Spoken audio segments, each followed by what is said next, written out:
अस्सलामुअलैकुम वरहमतुल्लाह बरकात। आज की मेरी जो बातचीत है वो उन बच्चों के साथ है कि जिन्होंने अभी रिसेंटली 10th क्लास के पेपर दिए हैं।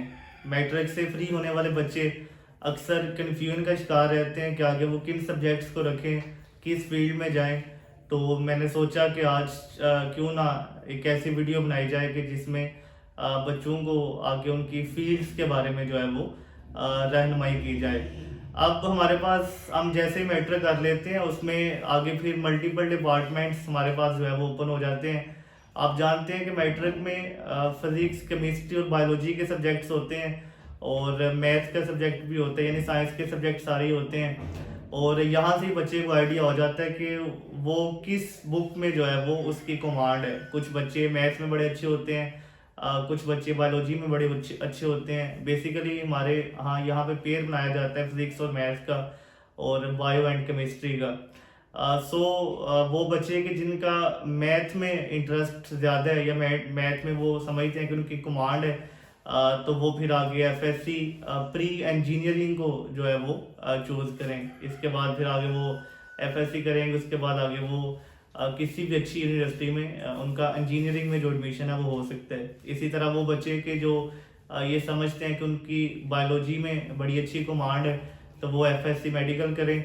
और जैसे वो एफएससी मेडिकल करते हैं तो फिर आगे वो मेडिकल के फील्ड में आगे डॉक्टर बन सकते हैं। अब हमारे यहाँ ये बड़ा एक बच्चों को कन्फ्यूजन है कि शायद वो बच्चा कि जिसके एफएससी में पूरे पूरे मार्क्स आएंगे वही आगे डॉक्टर बन सकते हैं। डॉक्टर मेडिकल में आगे मल्टीपल डिपार्टमेंट्स हैं, ज़रूरी नहीं कि आपने एमबीबीएस ही करना है।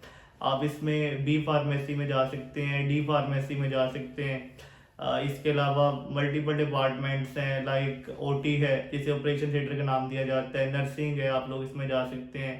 आप किसी भी प्रोफेशन को आगे चूज़ कर सकते हैं। ये एक बड़ा वेस्ट किस्म का जो है वो प्रोफेशन है और इसकी डिमांड बड़ी सारी है। वक्त के साथ साथ चूँकि हमारी अब खुराकें इस तरह के लोगों ने बीमार होना है और जैसे जैसे लोग जितना बीमार होंगे उतना सारी बात है हॉस्पिटल्स में रश होगा। इसकी इस डिग्री की जो है वो एक अच्छी खासी डिमांड है। सो अभी तक मैंने आपको ये बताया कि अगर आपकी बायो में कमांड अच्छी है तो आप मेडिकल में चले जाएं, और अगर आपकी मैथ में एक अच्छी कमांड है तो फिर आप जो है वो एफएससी इंजीनियरिंग में जाएं।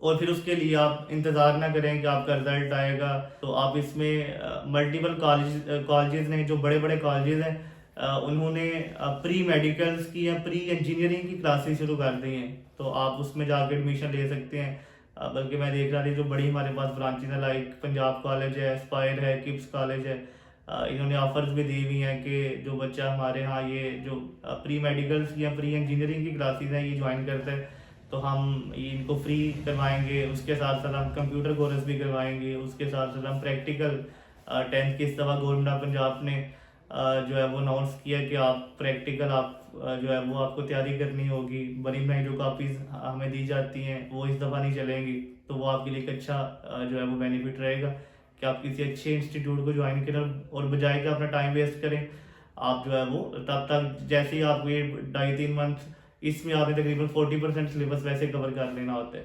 तो आपका बेसिक क्लियर होगा। जैसे ये क्लासेस स्टार्ट होंगी फिर अल्टीमेटली आपके लिए उतना जो है वो बेनिफिट होगा। अगर आप एफए में जाना चाहते हैं, हमारे माशरे में ये समझा जाता है कि जो बच्चे एफए में जाते हैं वो नालायक होते हैं। ऐसा कुछ नहीं होता, मेरिट सेम बनता है। जहाँ पे एमएससी वाले आते हैं वहाँ पे एमए वाले भी आते हैं। जहाँ पे बीएससी वाले जॉब्स के लिए अप्लाई करने गए होते हैं वहाँ पे सेम बीए वाले भी गए होते हैं। सो इसको कम तर ना समझे कि एफए कोई जो है वो इतना ये इस तरह का कोई सीन नहीं है। आप एफए करें।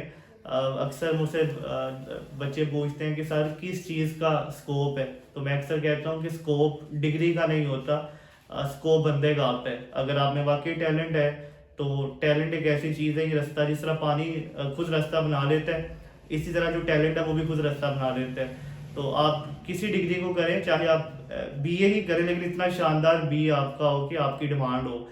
वरना पाकिस्तान में बड़े बड़े पीएचडी लोग करके भी जो है वो बेचारे जॉबलेस हैं, उनकी वैल्यू कोई नहीं, इसलिए कि उन्होंने सिर्फ रट्टा लगाया हुआ है, सिर्फ डंग टपाया हुआ है, टाइम पास किया हुआ है। सो ये आपने मेरी बात याद रखनी है कि कभी भी जो है वो डिग्री का स्कोप नहीं होता, स्कोप हमेशा बंदे का होता है। इसके अलावा अब हमारे पास अब वो दौर नहीं रहा कि हम सिर्फ रट्टे पे रहें, या फिर वो देखा देखी जो एक रैट रेस चलती थी कि फलां का बच्चा डॉक्टर बन गया तुम भी डॉक्टर बन जाओ, फलां का बच्चा इंजीनियर बन गया तुम भी इंजीनियर बन जाओ, फलां का बच्चा जो है वो टीचर बन गया तुम भी टीचर बन जाओ। खुदारा आप इस रैट रेस से निकलें। आपके वालिदैन हो सकता है आपसे कहीं, लेकिन आपने उन्हें कन्विंस करना है, बिकॉज आपने मैट्रिक की है। अब बड़ी बड़ी अब हमारे वहाँ ना यहाँ पे कंपटीशन भी चल पड़ा है, डिग्री वर्सेस स्किल।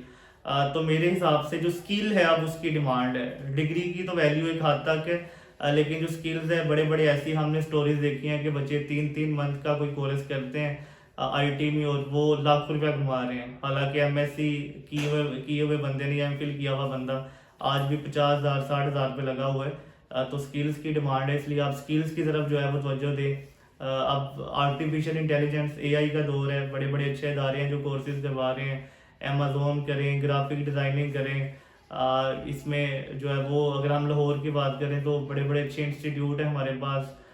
ई कॉमरेड्स है जिसे हाफिज अहमद रन कर रहे हैं, इनेबलर्स है जिसे साकिब अजहर रन कर रहे हैं। इसी तरह एक सनी अली का जो है वो एक्सट्रीम ई कॉमर्स है वो करवा रहा है। अगर आप फ्री ऑफ कॉस्ट करना चाहते हैं, यानी आप चाहते हैं कि आपके पास पैसे भी नहीं और आप इसको किसी ऑनलाइन स्किल्स को जो है वो खरीद लें या कर लें, तो इसके लिए गवर्नमेंट ऑफ पाकिस्तान का एक इदारा है डिजी स्किल ऑनलाइन, आप वो ज्वाइन करें। 3 मंथ का उस पर कोर्स होता है, मल्टीपल उसमें स्किल्स उसने दी हुई हैं और उसको ज्वाइन करें। और अगर आप उसमें परफेक्ट हो जाते हैं तो फिर आप अल्टीमेटली डॉलर्स में कमाएंगे। तो अब डॉलर्स का ज़माना है, अब आप डिपेंडेंट ना रहें कि आपको जॉब मिलेगी और 30-35 हज़ार की जॉब से अल्टीमेटली कुछ नहीं बनता। तो जिस भी प्रोफेशन में जाना है उसके फिर आपने माहर बनना है। ऐसे ऐसे लोग हैं जो टीचर बन के भी रुल रहे हैं, उनकी इज्जत नहीं। और मैंने ऐसे लोग भी देखे कि सिर्फ एक इलेक्ट्रिशियन बनता है और उसकी डिमांड इतनी है कि लोग उसके पीछे लाइन में लगे हुए हैं और उसके पास टाइम नहीं है। तो ये सारा आप पे डिपेंड करता है। इसलिए अगर आपका इंटरेस्ट बायो में है तो मेडिकल में जाएं, आपका इंटरेस्ट मैथ में है इंजीनियरिंग में जाएं, और साथ साथ स्किल्स को भी लें। अब बच्चों का यहाँ पे ये भी होता है कि सर हम मेडिकल करें तो हम फिर स्किल कैसे सीखें, तो आप डिग्री के साथ भी स्किल को ले सकते हैं। आप कोई टाइम टेबल बनाएं, उसके अकॉर्डिंग जो है वो साथ साथ स्किल्स को सीखें। रोज़ का 2 घंटे 3 घंटे साथ साथ दें उसको एक एज अ साइड बिजनेस, वो आपका साथ साथ ग्रो होता रहेगा। फिर एट दी एंड आपके पास डिग्री भी होगी, आपके पास स्किल भी होगी, फिर आपकी डिमांड होगी। सो आईटी की तरफ मूव करें। अब ज़माना आईटी का है, आपने देखा है कि अब सारा सिस्टम जो है वो डिजिटल हो गया है, सारा सिस्टम अब कंप्यूटराइज्ड है, वो खाता सिस्टम तो अब बिल्कुल ख़त्म हो गया। इसलिए जो है वो आईटी की तरफ मूव करें। कोशिश करें, ये आपकी एज है बढ़ने की फूलने की, साथ साथ वर्जिश करें, अपनी ज़िंदगी में खुराकें अच्छी खाएं और जिम को अपनी ज़िंदगी में ज़रूर लेके आएँ। अगर आप की सेहत अच्छी है तो आप हैं, अगर आपकी सेहत नहीं है तो फिर आप भी जो है वो बेकार हैं। फिर आपके पास जितनी मर्जी गाड़ियाँ और जितनी मर्जी डिग्रियाँ और जितनी मर्जी बंगले और कोठियाँ होंगी, अगर सेहत नहीं है तो फिर कुछ भी नहीं है। तो सेहत पे फोकस करें और अपना फील्ड ऑफ इंटरेस्ट ढूंढें कि आप किस फील्ड के माहिर हैं। अगर आप सिंगिंग के माहिर हैं, सिंगिंग में चले जाएं। कुछ बच्चे बड़ी अच्छी ड्राइंग करते हैं, पेंटिंग में चले जाएं। स्केच आर्टिस्ट स्केच बना लेते हैं, उसमें चले जाएं। अब तो मल्टीपल फील्ड, अब तो ये कहा नहीं जा सकता कि सिर्फ डॉक्टर और इंजीनियर ही हैं। मैं लास्ट टाइम लाहौर एक इदारे में था और वहाँ पे हमारे एक क्लास थी, एक टीचर की, वो आए और उन्होंने आके उनकी किसी फील्ड में स्पेशलाइजेशन थी, तो उन्होंने कहा कि हमने इतनी स्टडी जो है वो कर दी है इंसान के ऊपर कि आप सिर्फ अपने फिंगरप्रिंट मुझे देंगे ना, एक फिंगर के थंब के, तो मैं आपको बता दूंगा कि आपकी हैबिट्स कौन सी है, आपकी आदतें कौन कौन सी है, आपकी गुड हैबिट्स कौन सी है, बैड हैबिट्स कौन सी है। तो हमें लगा कि ये वैसे ही कर रहे हैं, ऐसा नहीं होना जिस तरह वो तुक्काबाजी होती है, कुछ हो जाएंगे कुछ नहीं होंगे। तो उस क्लास में हम तकरीबन कोई 41 स्टूडेंट्स थे। उसने हर शख्स के फिंगर थंब लिए और हर शख्स की जो गुड हैबिट्स थी, जो बैड हैबिट्स थी, जो वीकनेस थी, एक एक चीज़ उसने बिल्कुल परफेक्ट बताई। और जैसे वो क्लास एंड हुई, 2.5-3 घंटे की क्लास थी और हम हैरान थे कि दुनिया कहाँ पे जा चुकी है। और उसने कहा कि ये सिर्फ एक थंब का मैंने आपको रिजल्ट बताया। अगर आप 10 की 10 जो फिंगर्स हैं हाथ की, दोनों हाथों की, अगर वो रखते हैं तो फिर आपकी एक एक चीज़ जो है वो बचपन से लेके टिल अभी तक जो है वो आपने क्या क्या आपने खाया, आपको क्या क्या पसंद था, आपका बिहेवियर क्या था, वो सारी चीज़ें मेरे पास जो है वो आ जाएंगी। सो हम बड़े हैरान हुए कि हमारे यहाँ तो अभी भी लोग ये इस चीज़ में है कि बच्चा डॉक्टर बन जाए, बच्चा इंजीनियर बन जाए, बच्चा फौज में चला जाए, पुलिस में हो जाए। आप मल्टीपल डिपार्टमेंट्स हैं, इंडिपेंडेंट होके काम करें, आपको किसी की बात ना सुननी पड़े, आप अपनी अपने जो है वो काम के खुद माहिर बने और हमेशा वो करें कि जो आपका दिल चाहता है, हमेशा वो करें कि जो आपका दिल कहता है। मशवरा लेना चाहिए, लेकिन एट द एंड वो करें कि जो आपको लगता है कि मैं ये कर सकता हूँ। वरना अगर आप किसी के कहने पे मेडिकल रख लेंगे और आपको बायो में इंटरेस्ट नहीं होगा तो फिर अल्टीमेटली एट द एंड आपका फ्यूचर भी बर्बाद होगा, आपका टाइम भी बर्बाद होगा और फिर जो है वो आपको बड़ी सारी मुश्किलात का सामना होगा। इसलिए जो आपके दिल में है, जो आप चाहते हैं, जो आपकी सिक्स सेंस कहती है, जिस पे आपको भरोसा है कि मैं ये कर सकता हूँ, उस पे चले जाएं और उस पर फिर डट के काम करें और मेहनत इतनी खामोशी से करें कि कामयाबी आपका शोर मचाए। अल्लाह आपका हामी नासिर हो।